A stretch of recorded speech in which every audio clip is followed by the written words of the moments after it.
देखिए my self Vikrant Yadav और आज जो आप देख रहे हैं बायोमोलिकुलर का लेक्चर नंबर 4 है, आपके जैवाणु का लेक्चर नंबर 4 है। इससे प्रीवियस लेक्चर की या पिछले लेक्चर की मैं बात करूं, वहां पे आप पढ़ के आए थे मोनोसैकेराइड। मोनोसैकेराइड अच्छे से पढ़ा। आज जो उसी का दूसरा जो टाइप पढ़ने वाले मोनो, हमने जो उसका वर्गीकरण किया था आणविक आकार के आधार पर, पहला मोनोसैकेराइड, दूसरा ओलिगोसैकेराइड और तीसरा जो किया था कौन सा किया था पॉलीसैकेराइड। मोनोसैकेराइड कंप्लीट हो चुके हैं। सेकंड कौन सा चल रहा है? ओलिगोसैकेराइड। बात आती है कि ओलिगोसैकेराइड क्या होते हैं। कई बार आपको यहाँ पे डाइसैकेराइड लिखा होता है, ओलिगोसैकेराइड नहीं मिलता है। एक्चुअली होता है क्या है कि जो ओलिगोसैकेराइड है उसी के ही कुछ पार्ट बनाए गए हैं। भाई ओलिगोसैकेराइड होते क्या, पहले तो डेफिनेशन पे आते हैं। भाई ऐसे कार्बोहाइड्रेट जो एक से अधिक प्रकार की मोनोसैकेराइड इकाइयों से बने होते हैं। और कितने अधिक? मैक्सिमम 10, अधिकतम 10 से ज्यादा इकाइयों से बनने वाले वो फिर पोली में उनका नाम आ जाता है। तथा ग्लाइकोसिडिक बंधों द्वारा बंधे होते हैं। अब ग्लाइकोसिडिक बंध क्या होते हैं बाद में बात करते हैं। पहले तो जो एक से अधिक प्रकार की मोनोसैकेराइड इकाइयों, आपके सिलेबस में ऐसे चलते हैं डाइसैकेराइड। डाई का मतलब 2 मोनोसैकेराइड इकाई से बने हो, ट्राइसैकेराइड की 3 मोनोसैकेराइड के लिए, टेट्रा 4 मोनोसैकेराइड यूनिट। तो ऐसे फर्दर उसका क्लासिफिकेशन चलता है। मोनोसैकेराइड इकाई के आधार पर ओलिगोसैकेराइड हम अलग अलग पढ़ते हैं, लेकिन आपके सिलेबस में जो ओनली चलता है डाइसैकेराइड। डाइसैकेराइड क्या कहता है कि जो भाई ऐसे कार्बोहाइड्रेट जो 2 मोनोसैकेराइड इकाइयों से बने होते हैं क्या कहलाते हैं? डाइसैकेराइड कहलाते हैं। तो ओलिगोसैकेराइड की बात करें या डाइसैकेराइड की बात करें, एक ही है भाई। ओलिगोसैकेराइड भी जो एक से ज्यादा अगर बात है भाई, एक से अधिक प्रकार की मोनोसैकेराइड इकाइयों से मिलकर बने होते हैं। अधिकतम 10 हो सकती है, इससे ज्यादा नहीं कह सकते, फिर वो पॉलीसैकेराइड की टर्म्स आ जाती है। दूसरी चीज की डाइसैकेराइड की डेफिनेशन, भाई सिर्फ कितने प्रकार की मोनोसैकेराइड इकाइयों से मिलकर बने होते हैं? 2 प्रकार की। क्लियर है? तो डाइसैकेराइड ही पढ़ते हैं। तो डाइसैकेराइड की यहां पे आप अभी आपने क्या पढ़ी? डेफिनेशन भी पढ़ी है। दूसरी चीज इसमें कहती है कि ग्लाइकोसाइडिक या इसको ग्लाइकोसिडिक, दोनों आपको मिल सकते हैं, दोनों एक ही बात है, बंधों से बंधे होते हैं।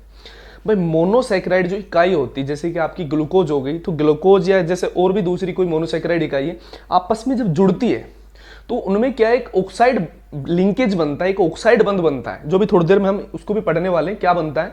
जब 2 मोनोसैकेराइड इकाइयां वाटर मॉलिक्यूल से जब जुड़ने के बाद एक उसमें से वाटर मॉलिक्यूल, जल का अणु निष्कासित होने के बाद उसमें एक ऑक्साइड बंध बनता है या ऑक्साइड लिंकेज बनता है, उसी को ग्लाइकोसिडिक बंध कहते हैं। अभी वो चीज को भी पढ़ने वाले हैं, थोड़ी देर में उसको डिफाइन करेंगे। जब हम इसका एक एग्जांपल लेंगे उसमें समझ में आ जाएगा ग्लाइकोसिडिक बंध क्या है, वाटर मॉलिक्यूल कैसे निकलता है, ऑक्साइड लिंकेज क्या होता है, वो भी हम पढ़ने वाले हैं। उसके बाद अगर बात है कि डाइसैकेराइड का भी 2 क्लासिफिकेशन तरीके से करते हैं। कार्बोनिल ग्रुप के अगर जो कार्बन से जुड़ते हैं मोनोसैकेराइड इकाई, उसके आधार पर एक तो है अपचायक डाइसैकेराइड और दूसरा होता है अनअपचायक डाइसैकेराइड। अपचायक डाइसैकेराइड में क्या होता है, इसकी परिभाषा भी यहां पे मैंने लिख रखी है। किसी एक मोनोसैकेराइड का कार्बोनिल समूह ग्लाइकोसिडिक बंध बनाने में भाग लेता है। अगर हमने डाइसैकेराइड की बात कर रहे हैं, हमें पता है कितनी मोनोसैकेराइड इकाई से बना होगा? 2। तो उसमें क्या है, दोनों मोनोसैकेराइड इकाई में दोनों कार्बोनिल कार्बन होते हैं। भाई एक में तो कीटोनिक ग्रुप होता है, एक में अगर बात है कीटोन पढ़ा है, एक एल्डिहाइड पढ़ा है। भाई एल्डोज टाइप के मोनोसैकेराइड जो होते हैं उसमें तो क्या होता है, एल्डिहाइड में भी कार्बोनिल ग्रुप होता है। दूसरे कीटोन टाइप के आपने मोनोसैकेराइड जो पढ़े उसमें कीटोन वाला कार्बोनिल ग्रुप होता है। कार्बोनिल तो दोनों में होता है। तो जो 2 मोनोसैकेराइड आपस में जुड़े हो तो किसी एक का कार्बोनिल कार्बन यूज हो, किसी एक का ना हो, ओनली मतलब 2 मोनोसैकेराइड इकाई जो कार्बोनिल कार्बन से आपस में जो जुड़ रहे हैं उसमें किसी एक मोनोसैकेराइड इकाई कार्बोनिल कार्बन यूज हो तो कैसे टाइप का डाइसैकेराइड बोला जाएगा? अपचायक। अगर दोनों के दोनों मोनोसैकेराइड का कार्बोनिल ग्रुप आपस में जुड़ रहा है तो वो कौन से सैकेराइड बोले जाएंगे? भाई अनअपचायक मोनोसैकेराइड बोले, सॉरी अनअपचायक डाइसैकेराइड बोले जाएंगे। इसका जो एग्जांपल चलता है सुक्रोज चलता है, इसका जो एग्जांपल चलता है लैक्टोज और माल्टोज। क्लियर है? बस आपके जो मोनोसैकेराइड पढ़े थे उसमें 2 ही एग्जांपल पढ़े थे आपने, ग्लूकोज और फ्रक्टोज। यहां पे सिर्फ 3 एग्जांपल चलेंगे। एक तो चलेगा सुक्रोज का एग्जांपल चलने वाला, एक लैक्टोज और एक माल्टोज। सिर्फ 3 एग्जांपल पढ़ने वाले हैं। तो देखिए सबसे पहला जो पढ़ने वाले हैं वो पढ़ने वाले हैं आपका सुक्रोज पढ़ने वाले हैं। देखिए इसकी स्ट्रक्चर पे आते हैं क्या होती है। देखिए भाई ये आपका फर्स्ट एग्जांपल रहा सुक्रोज। देखिए इसके बेसिस पे अगर मैं बात करूं, जो सुक्रोज का एक दूसरा नाम भी, इसको इच्छु शर्करा भी बोलते हैं। इच्छु शर्करा को केन शुगर बोला जाता है। अब केन शुगर नाम कहां से, इसी को इच्छु शर्करा को अगर बात है, इच्छु शर्करा को जो बोलते हैं केन शुगर बोलते हैं इंग्लिश में। और ये केन शुगर नाम कहां से पड़ा, वो इसके स्रोत के बेसिस पे पड़ा है। भाई जहां इसके जो सोर्सेज होते हैं, जहां से मिलता है, बस गन्ने का जो रस होता है, गन्ने के अगर रस को क्या बोलते हैं? Cane sugar. गन्ने को क्या बोला जाता है? शुगर केन बोला जाता है। तो इसलिए उसी का अगर बात है, इसी को केन शुगर, यहां से सुक्रोज का एक नया नाम पड़ा जिसको हिंदी में बोलते हैं इच्छु शर्करा। अब बात आती है शर्करा और असर्करा। आपने देखा था कि जो मोनोसैकेराइड होते हैं या डाइसैकेराइड या बात करूं ओलिगोसैकेराइड, ये सारे सारे कैसे होते हैं, शर्करा होते हैं, स्वाद में मीठे होते हैं, जल में विलयशील होते हैं। तो ये प्रॉपर्टी तो हमें देखनी नहीं होती। सबसे पहले अगर हमें ये पता है कि मोनोसैकेराइड है डाई, तो चिपका देनी होती है। ये चीजें क्लियर है। स्रोत इनके अगर बात करो, जो सुक्रोज का जो मेन स्रोत होता है वो होता है सबसे ज्यादा तो कहाँ मिलता है, एक तो गन्ने के रस में, और कहाँ पाया जाता है, चुकंदर में पाया जाता है। क्लियर है भाई। दूसरी चीज की जो आपका जो सुक्रोज होता है वो दक्षिण ध्रुवण गुणक होता है। एक आपने वाम और एक पढ़ा था दक्षिण। ये चीज क्या होती है, ये आप प्रीवियस लेक्चर में पढ़ भी चुके हैं, एक बार बताया भी जा चुका है। पर दक्षिण ध्रुवण गुणक क्या होता है, वाम ध्रुवण गुणक क्या होता है, ये प्रीवियस लेक्चर में समझ भी चुके हैं। और नहीं भी समझ में आया है तो आपका जो स्टीरियो केमिस्ट्री जो चलेगा, जो हाल फिलहाल सीबीएसई ने तो हटा दिया है सिलेबस से कोरोना टाइम में, लेकिन बाकी आपका आरबीएससी वालों का कोई पता नहीं, मे भी दोबारा से आ सकता है। अभी तक कोई भी ऐसा कोई अपडेट नहीं आई, लेकिन फिर भी आप इसके बारे में अभी भी प्रीवियस लेक्चर में अगर थोड़ा बहुत पढ़ना हो तो इसके बारे में बताया जा चुका है। क्लियर है। उसके बाद बात करो इसके जर्नल फॉर्मूले की। सुक्रोज का जो जर्नल फॉर्मूला होता है क्या बोलता है, C12H22O11। सुक्रोज की बात करूं तो उसका भी यही अणुसूत्र सेम है, माल्टोज का भी, लैक्टोज का भी। तीनों का आपको एक चीज कॉमन है, तीनों का अणुसूत्र समान है। जैसा ग्लूकोज और फ्रक्टोज का अणुसूत्र तो समान होता है, बाकी उसकी जो संरचना है वो क्या होती थी, अलग अलग। ये आप पढ़ के आ चुके हो। उसके बाद इसके गलनांक की बात करो, जो सुक्रोज का जो मेल्टिंग पॉइंट होता है, जो गलनांक होता है, कितना होता है, 180 डिग्री होता है, सेंटीग्रेड में लिया जाता है। उसके बाद एक चीज और भी है, ये लाइन सबसे इंपॉर्टेंट है, जो अभी तक किसी एग्जाम ने पूछी नहीं है, लेकिन बार बार आपके एनसीईआरटी में इस लाइन को मेंशन किया हुआ है, तो इसका मतलब सवाल तो बनना है, कभी भी बन सकता है। सवाल क्या है कि अगर बात करें, पहले पढ़ते हैं कि लैंग्वेज क्या है। गलनांक से अधिक ताप पर गर्म करने पर, किसको, सुक्रोज को अगर गलनांक से अधिक ताप पर गर्म करते हो तो एक ब्राउन कलर का एक सब्सटेंस मिलता है, एक पदार्थ मिलता है, जिसको क्या बोला जाता है भाई, कैरामेल बोला जाता है। उस सब्सटेंस को ब्राउन कलर के या भूरे रंग के जो पदार्थ मिलता है उसको क्या बोलते हैं, कैरामेल बोलते हैं। तो क्वेश्चन आ सकता है कैरामेल क्या है, तो आप यहां से बता सकते हो, जब भी सुक्रोज को उसके गलनांक के ताप से अधिक गर्म करते हैं तो भूरे रंग के एक पदार्थ में बदल जाता है, जिसको क्या बोला जाता है, कैरामेल बोला जाता है। क्लियर है। और सबसे इंपॉर्टेंट अगर मैं बात करूं तो वो है सुक्रोज की संरचना। तो देखिए संरचना क्या होती है वो बनाते हैं, देखना भाई ये है आपका जो इंपॉर्टेंट चीज है, सबसे इंपॉर्टेंट जो आती है वो है सुक्रोज की संरचना। देखना इसमें अब सारा खेल समझने का है, तो ध्यान से आप जो आपका कंसंट्रेट रहे वो आपका बोर्ड पे रहे। देखना जो सुक्रोज की संरचना है, हमें पता है सुक्रोज एक डाइसैकेराइड है, इसलिए हमें यह भी पता है कि दो मोनोसैकेराइड इकाइयों से मिलकर बना होगा। कौन कौन सी सुक्रोज में, एक तो अल्फा ग्लूकोज और दूसरी बीटा फ्रक्टोज ग्लाइकोसिडिक बंध द्वारा बंधे होते हैं। भाई लाइन क्लियर समझ में आई। जो सुक्रोज हमें पता दो मोनोसैकेराइड इकाइयों से बना है, जिसमें से एक मोनोसैकेराइड इकाई तो क्या है, अल्फा ग्लूकोज, और दूसरी जो मोनोसैकेराइड इकाई क्या है हमारी भाई, बीटा फ्रक्टोज। ये लाइन क्लियर है। सबसे पहले जो इसकी चक्रीय संरचना की बात करूं, आपने ये वाली संरचना ध्यान से देखी, जो अल्फा डी और यहाँ पे ये जो प्लस का मतलब क्या होता था, दक्षिण ध्रुवण गुणक, और ये माइनस का मतलब क्या होता था, वाम ध्रुवण गुणक। और इसका जो रिजल्ट बनेगा, लेकिन वो दक्षिण ध्रुवण गुणक क्यों, थोड़ी देर पहले आया था, वो चीज समझने के लिए एक कहानी और भी लिखी हुई है, वो भी हम समझते हैं। सबसे पहले चक्रीय संरचना में तो भाई अल्फा और बीटा की आप प्रीवियस लेक्चर में भी देख सकते हो कि बनते कैसे थे। तो ये चीज अगर आपको समझनी कि बने कैसे भाई, ये चीज ये कैसे बनी, तो प्रीवियस लेक्चर को आप एक बार अच्छे से देख लो, समझ में आ जाएगा। अब देखना है दोनों आपस में जुड़ते कैसे हैं और ग्लाइकोसाइडिक बंध क्या होता है, ये चीज इंपॉर्टेंट है। तो ध्यान से देखना भाई, इस साइड जो देखो अगर नंबरिंग कर रहे थे 1 2 3 4 5, इसमें अगर बात करें 1 2 3 4 5 और ये 6 वाला कार्बन, इसमें जो ग्लाइकोसिडिक बंध बनता है वो C1 पर जुड़ा हुआ OH, मैं इसको थोड़ा सा बाहर लिख देता हूं, और जो C2 पर जुड़ा हुआ OH में से क्या निकल जाता है, H2O मॉलिक्यूल निकल जाता है। मैंने कहा था ग्लाइकोसिडिक बंध क्या होता है, जब दो मोनोसैकेराइड आपस में जुड़ती हैं तो एक जल के अणु का निष्कासन होता है और एक ऑक्साइड लिंकेज बनता है या ऑक्साइड बंध बनता है, जिसी को क्या बोलते हैं, जिसी को क्या कह रहे थे, ग्लाइकोसिडिक बंध। H प्लस OH माइनस बाहर, इनके बीच में क्या बन जाएगा, बंध बन जाएगा। ये जो ऑक्साइड जो बंध अभी बना है, जो ऑक्सीजन का ये जो बंध है, इसी को क्या बोलते हैं, इसी को मैं ब्रैकेट में जो बना भी ये वाला जो बंध बना है, इसी को क्या बोलते हैं, ग्लाइकोसिडिक बंध बोलते हैं। ये सबसे इंपॉर्टेंट था। फिर ये तो आपने जब साइक्लिक स्ट्रक्चर पढ़ी थी, इसको अच्छे से रिप्रेजेंट करने के लिए भाई, इसकी अगर हमने साइक्लिक की जो हावर्थ स्ट्रक्चर ये बनाई थी, इसकी अगर बात है बीटा फ्रक्टोज की हावर्थ स्ट्रक्चर ये बनाई थी, समझ में आया था। जो इस साइड था उसको ऊपर लिख रहे थे, जो इस साइड था लाइन के इस साइड था उसको नीचे लिख रहे थे। ये वाली लाइन को सबसे ऊपर, ये वाले को नीचे। बस ये पॉइंट को याद, जो ऑक्सीजन से पहला पॉइंट जो इस साइड नीचे था, वर्टिकल नीचे जो था, इसको तो सबसे ऊपर और इसको कहां लिख रहे थे नीचे। बाकी अब जो लाइन के इस साइड उसको ऊपर, सॉरी नीचे, और इस साइड जो उसको कहां लिख रहे थे ऊपर। ये लिखने का तरीका प्रीवियस लेक्चर में आप सीख चुके हैं। अब ध्यान आता है कि अब आप जब सुक्रोज की स्ट्रक्चर देखते हो वास्तव में, तो आपको जो ये कौन सा, भाई ये तो क्या आपका अल्फा डी ग्लूकोज है, वो क्या आपका बीटा डी फ्रक्टोज है। लेकिन बीटा डी फ्रक्टोज तो ऐसा है, लेकिन अब आपकी बुक में आप से पढ़ते हो तो यहां तो उसने दे रखा है OH और यहां दे रखा है उसने H, ऐसा लिखा हुआ है। आप बुक में देखना, और अब आप ध्यान देते हो, आपको लगता है कि ये तो बीटा डी फ्रक्टोज है ही नहीं, तो हुआ क्या है।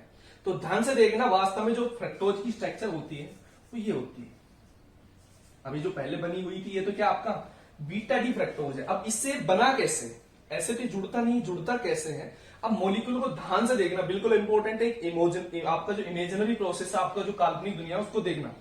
मैं ऊपर से प्लेन लगा रहा हूं और इस प्लेन को देखो, मैं बिल्कुल 180 में घुमा रहा हूं। भाई एंगल को, इस मॉलिक्यूल को लिया, मैंने पलट दिया। अब ध्यान से देखना होता है क्या है। भाई ये बॉन्ड अगर पलट के जाएगा, देखना ये वाला हाइड्रोजन, भाई हम इस मॉलिक्यूल को ऐसे पलट रहे हैं, पेपर आपका ऐसे रखा, हमने ऐसे रख दिया बस उसको, और कुछ नहीं किया है। अब ये वाला हाइड्रोजन कहां चला जाएगा, इस हाइड्रोजन की जगह, और ये वाला जो OH है वो कहां जाएगा, इस OH की जगह। ध्यान से देखना, जब मॉलिक्यूल को पलटोगे तो जो H नीचे था वो कहां चला जाएगा, ऊपर, और जो OH ऊपर था वो कहां चला जाएगा, यहाँ नीचे। भाई आपके अगर दो कॉर्नर होते हैं, उन्हें पलटते हैं तो कहां चले जाते हैं, ऐसे।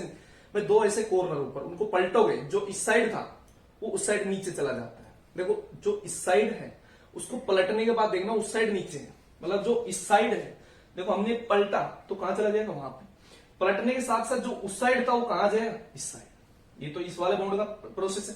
इस वाले बॉन्ड में क्या होता है, जब घूम के आएगा तो ये CH2OH तो ऊपर, और ये OH कहां जाएगा, नीचे। और जो ये H था घूमने के बाद कहां चला जाएगा, ऊपर। और इसी 180 डिग्री रोटेशन की वजह से हो क्या रहा है, जब सुक्रोज का जल अपघटन का मतलब भाई यही तो कहानी हो रही है। भाई एक तो H और एक का क्या, OH। भाई जो इससे जुड़ा हुआ जो OH है, भाई तो OH जुड़ा, इससे क्या, इससे भी क्या जुड़ा था, OH। एक का तो OH और एक का H निकलने के बाद इनके बीच में क्या बन जाता है, एक बॉन्डिंग, और इसी बॉन्ड को ही क्या बोलते हैं, ग्लाइकोसिडिक बॉन्ड बोलते हैं। जो ऑक्सीजन हाइड्रोक्सी, अगर सॉरी ऑक्साइड जो लिंकेज बना, ऑक्साइड जो बंद बना, इसी को क्या बोल रहे हैं, ग्लाइकोसिडिक बंद बोल रहे हैं। ये लाइन क्लियर है भाई। और यही जो आपकी स्ट्रक्चर है, इसी स्ट्रक्चर को, कौन सी स्ट्रक्चर भाई है, सुक्रोज की अगर हावर्थ स्ट्रक्चर पूछे तो ये बनानी पड़ती है, सुक्रोज की साइक्लिक स्ट्रक्चर पूछे या चक्रीय संरचना पूछे तो ये बनानी पड़ती है। अब एक लाइन हो रहा है, सुक्रोज का जल अपघटन, जल का निष्कासित कौन सा उसका हो रहा है, जल अपघटन में ध्रुवण गुणक का परिवर्तन प्रतिलोमन कहलाता है। जो इसमें अगर बात है इसके ध्रुवण गुणन का जो मान है वो चेंज हो रहा है, उस प्रक्रिया को क्या कह रहे हैं, प्रतिलोमन। और यह प्रक्रिया यह क्रिया क्या कहलाती है, शर्करा का प्रतिलोमन कहलाती है। इस प्रोसेस को शर्करा का क्या कहते हैं, प्रतिलोमन। भाई जल अपघटन के साथ इसके ध्रुवण जो घूर्णन में क्या होता है, परिवर्तन होता है, जिसको क्या बोलते हैं, प्रतिलोमन कहते हैं। और ये प्रक्रिया क्या कहलाती है, शर्करा का प्रतिलोमन कहलाती है। शर्करा का प्रतिलोमन क्यों, क्योंकि एक सुक्रोज क्या भाई, एक शर्करा। तो ये तो हो गई भाई शर्करा की संरचना, जो कि इंपॉर्टेंट है और सबसे इजी है, रटनी नहीं है आपको, इसकी चक्रीय संरचना बनानी आती है तो आप इससे इजीली हावर्थ बना सकते हो। और कुछ नहीं करना, एक तो C1, इसके C2 का, C1 का। भाई अगर इसकी नंबरिंग की बात करें, वहां पे आपने देखा था C1 यहां से ले रहे थे, इसको पलटने के बाद अब C1 यहाँ पे होगा, C1 और C2 पोजीशन, और यहाँ पे हम C1 था, ये C2 था, ये C3, C4, C5 और C6। तो C1 और C2 के बीच में क्या बन रहा है, ग्लाइकोसिडिक। तो ये हावर्थ स्ट्रक्चर के अकॉर्डिंग और ये आपका चक्रीय संरचना के अकॉर्डिंग है। इसके बाद अब सेकंड जो प्रॉपर्टी पढ़ने वाले हैं, सुक्रोज तो आपका कंप्लीट हो चुका है। भाई आपकी जो सेकंड प्रॉपर्टी है वो लैक्टोज है। लैक्टोज की सबसे पहले जो लैक्टोज को एक दूसरा नाम भी लैक्टोज को बोला जाता है दुग्ध शर्करा, क्योंकि इसका जो स्रोत होता है वो क्या होता है भाई, मिल्क होता है। उसके बाद एक नेक्स्ट प्रॉपर्टी जो लैक्टोज होता है वो आपका कैसा होता है, दक्षिण ध्रुवण घूर्णक होता है। ये चीज क्लियर है, दक्षिण ध्रुवण घूर्णक क्या, जो पहले पढ़ चुके हैं। उसके बाद इसका जो सामान्य अणुसूत्र है वो भी सेम है, जो आपका सुक्रोज का पढ़ा, जो आप माल्टोज का पढ़ने वाले, वही चीज किसका होता है, अणुसूत्र तीनों का क्या होता है, सेम होता है। तो C12H22O11 तीनों का सेम है, किसी एक का याद करो, तीनों बराबर चलते हैं। मेन चीज है इसकी संरचना, सबसे इंपॉर्टेंट है संरचना। संरचना की मैं बात करूं, संरचना मतलब हमें पता है जो लैक्टोज है वो डाइसैकेराइड है, दो मोनोसैकेराइड इकाइयों से बना होगा। तो कौन सी वो दो मोनोसैकेराइड इकाई, एक तो है बीटा गैलेक्टोज, एक नई इकाई आई है बीटा गैलेक्टोज, और दूसरी एवं बीटा ग्लूकोज से C1C4 ग्लाइकोसिडिक बंध द्वारा जुड़ा होता है। अब C1C4 का मतलब क्या होता है वो चीज देखिए भाई। आज की नंबरिंग की थी 1 2 3 4 5, इधर की थी, ये भी 1 2 3 4 5। यहां से C1 आपको दिख रहा है, C1 पर जुड़ा हुआ OH और C4 पर जुड़ा हुआ OH। इसको मैं देखो OH को साइड में लिख लेता हूं, इसका एक H और उसका एक OH बाहर, और ये जो बॉन्डिंग बन जाती किसके साथ बन जाती है, C1 और C4 वाले कार्बन के बीच में एक आपका ऑक्साइड लिंकेज, ऑक्साइड बंध बन जाता है। इसी को क्या बोलते हैं, ग्लाइकोसिडिक बंध। और ये जो स्ट्रक्चर आपकी जो बन के आई है, किसकी आई है, लैक्टोज की। किसके निकलने से बनी, C1 और C4 पर जब आपका जो ग्लाइकोसिडिक बंध बना है, उससे क्या निकलेगा, H2O मॉलिक्यूल, जिससे क्या बनेगा, ग्लाइकोसिडिक। अब इसी स्ट्रक्चर को समझने के लिए हमने भाई ये कहा कि भाई थोड़ा अजीब अजीब से ऐसे तिरछे बॉन्ड हमने कभी देखे नहीं, उसको समझने के लिए कौन सी स्ट्रक्चर आती, हावर्थ स्ट्रक्चर आई। उसमें आपने देखा होगा इधर तो ग्लूकोज बोला, इस साइड लिख रखा है, सर आपने ग्लूकोज उस साइड क्यों लिखा। लेकिन आप सिंपल सी बात समझना, हमने दोनों को आपस में जोड़ना है और पास से नियरर से जोड़ना है, लेकिन यहां पे थोड़ा अजीब सा केस हो रहा है। इसको इस साइड भी लिख के हम कर सकते थे, उसमें कोई दिक्कत नहीं है। लेकिन अब देखना, हमें नंबरिंग की थी 1 2 3 4 और 5, और 6 नंबर का कार्बन कहां था, ऊपर था। सेम इसमें 1 2 3 4 और 5, और ये कौन सा, C6 कार्बन है। अब जो ग्लाइकोसिडिक बंध बनाया है, जो किसके बीच में, एक तो C1 और C4। यहां पे गैलेक्टोज का कौन सा भाई, C1, और ग्लूकोज का कौन सा, C4। ग्लूकोज का कौन सा अगर बात करें भाई, आपकी जो ग्लूकोज कहां है, ये उसका C4, और गैलेक्टोज का कौन सा, C1। ये आमने सामने कब होगा, जब हमने उसको साइड लिखा है, बस कुछ नहीं है। इसका एक OH भाई, एक का तो OH बाहर और एक का क्या, H बाहर, और बीच में किसके बीच में बन जाएगा, ऑक्सीजन के बीच में। बस इतना सा खेल है। और ये किसकी संरचना बन के आ जाती है आपके सामने, किसके आगे भाई, लैक्टोज की। तो ये हावर्थ संरचना है भाई किसकी, लैक्टोज की। दूसरी चीज की, इससे ये कैसे बना, ये आपको बनाना आता है। आपको अगर इसकी गैलेक्टोज की चक्रीय संरचना पति जो मैंने सॉरी जो आपको पता था, जो मैंने बनाई थी, उसको भी आप ऐसे बना सकते हो। और आपकी जो ग्लूकोज की, वो तो आपको बनानी आती है, नहीं बनानी आती तो प्रीवियस लेक्चर से आप इजीली कि चक्रीय संरचना से हावर्थ संरचना कैसे बनाते हैं। और ये चीज भी इंपॉर्टेंट है, क्योंकि उसको रटना नहीं होता, समझ के काम चलाना होता है। क्लियर है। उसके बाद जो आपका लास्ट बचता है लैक्टोज के बाद, थर्ड कौन सा बचता है, माल्टोज। क्लियर है, उसे भी देखते हैं। देखिए भाई, ये थर्ड नंबर पे जो आपका आता है माल्टोज। माल्टोज का दूसरा नाम इसको माल्ट शर्करा भी बोलते हैं। और जो माल्टोज का जो मेन सोर्स होता है, वो आपके अनाज होते हैं, अंकुरित बीज होते हैं। भाई आपने एक माल्टा एल्कोहल भी सुनी होगी, जो माल्टा एल्कोहल किससे निकलती है, अनाज से नहीं अनाज से निकलती है, इसलिए इसको माल्ट शर्करा बोलते हैं। और इसका जो नाम है क्या है, माल्टोज है। अब माल्टोज भी हमें पता है डाइसैकेराइड है, तो कौन सी दो मोनोसैकेराइड इकाइयों से मिलकर बना होता है, वो दो कौन सी भाई, जो माल्टोज है, दो अल्फा ग्लूकोज इकाइयों से बना होता है। दो मोनोसैकेराइड इकाई, दोनों की दोनों कौन सी होती है, अल्फा ग्लूकोज होती है। साथ में जो बॉन्ड बना होता है, ग्लाइकोसिडिक बंध होता है, किस कार्बन होता है, एक तो C1 और C4 पर। C1 कार्बन अगर नंबरिंग की बात करो, C1 C2 C3 C4 C5 और C6, इधर C1 C2 C3 C4 C5 और ये C6। यहाँ पे भी नंबरिंग करते हैं, तो यहाँ पे ये C1 कार्बन, ये C2 carbon, C3 C4 C5, ये कौन सा होता है, C6। Same as it is C1 C2 C3 C4 C5 और ये कौन सा होता है, C6 सॉरी। अब C1 पर जुड़ा हुआ OH और C4 जुड़ा OH, बस H2O निकाल दो और कुछ करना नहीं होता। यहाँ से तो H और उधर से क्या निकाल दो, OH, और डायरेक्ट क्या बन जाएगा इससे, बॉन्ड। और ये जो बॉन्ड बना है, बस इतना सही काम करना है। ये जो बॉन्ड बना है ग्लाइकोसिडिक बंध कहलाता है। और ये जो आपकी जो संरचना बन गई, किसकी बन गई भाई, माल्टोज की। अब इसी को समझाने के लिए हावर्थ वो, तो हमें पता है अल्फा डी ग्लूकोज अल्फा दोनों सेम यूनिट है, चक्रीय तो हम पढ़ चुके हैं। उसकी हावर्थ ये बनानी आपको आती है इजीली, कुछ नहीं करना है। C1 कहाँ भाई, C1 ये दिख रहा, और C4 कहाँ है, बस कुछ नहीं, वहां पर जो उस पर जुड़े हुए OH में से H2 निकाल दो भाई। क्या निकाल दिया आपने, H2, बस एक ही बच जाएगा। और इस बंध को ही क्या बोलते हैं, ग्लाइकोसिडिक बंध। और ये किस पर, एक तो C1 कार्बन और किसके बीच में, C4 कार्बन के बीच में। क्लियर है। और ये जो स्ट्रक्चर है, ये किसकी बन जाती है भाई, माल्टोज की। क्लियर है। तो भाई ये इसी के साथ आपका जो अगर बात करें डाइसैकेराइड, वो खत्म हो जाते हैं। अब आपके लास्ट बचे हैं कौन से, पॉलीसैकेराइड, वो पढ़ते हैं नेक्स्ट लेक्चर में। क्लियर है भाई।